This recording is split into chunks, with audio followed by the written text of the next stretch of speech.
भगवान शंकर का चरणोदक और प्रसाद लेना चाहिए या नहीं, इस संबंध में कहीं कहीं ऐसी धारणा बन गई है कि शंकर जी का प्रसाद और चरणोदक नहीं लेना चाहिए।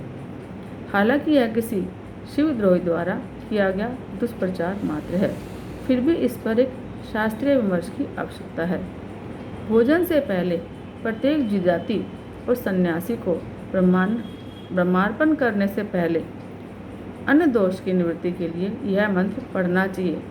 अन्नम ब्रह्म रसम विष्णुर्भोक्ता देवो महेश्वर एवं ध्यात्वा द्विजो भुक्ते अन्न दोषैर्न लिप्यते।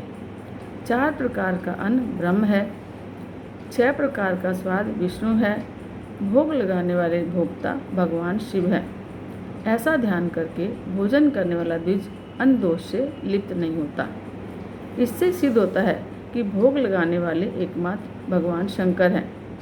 अनंत कोटि ब्रह्मांड में जितने भी जीव हैं, समस्त जीव शिव की कृपा से ही अपने अपने खाद्य और पेय पदार्थ खाते और पीते हैं। शंकर से सब शक्ति प्राप्त करते हैं। संहार के देवता शंकर हैं। भोजन भी संहार की ही क्रिया है।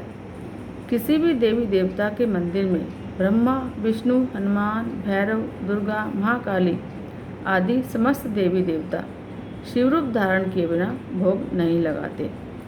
वे भोग लगाते समय अपने रूप को छोड़कर शिवरूप धारण करते हैं। इसलिए मंदिर में पुजारी भोग लगाते समय पर्दा अवश्य लगाते हैं। इससे सिद्ध हुआ कि प्रत्येक देवता का प्रसाद शिव का ही प्रसाद है, अतः शंकर के भोग से कोई नहीं बच सकता। यदि कोई कहे कि शंकर जी के लाट पर चढ़ी जलधारा को ग्रहण नहीं करना चाहिए, तो उनके तो मस्तक पर भी गंगा जी बैठी हैं। फिर तो उसे गोमुख से लेकर गंगा सागर तक कहीं भी स्नान आदि नहीं करना चाहिए।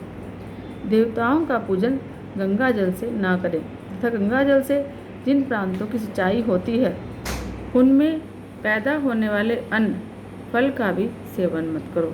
यदि शिव पादोदक से इतनी ही आपत्ति है तो इतना ही नहीं, भगवान ने भागवत के 8वें स्कंद में समुद्र मंथन के बाद अमृत निकलने पर जब विष्णु भगवान ने मोहिनी रूप धारण कर देवताओं को अमृत पिलाया और असुरों को मोहित किया, फिर भगवान अंतर्ध्यान हुए।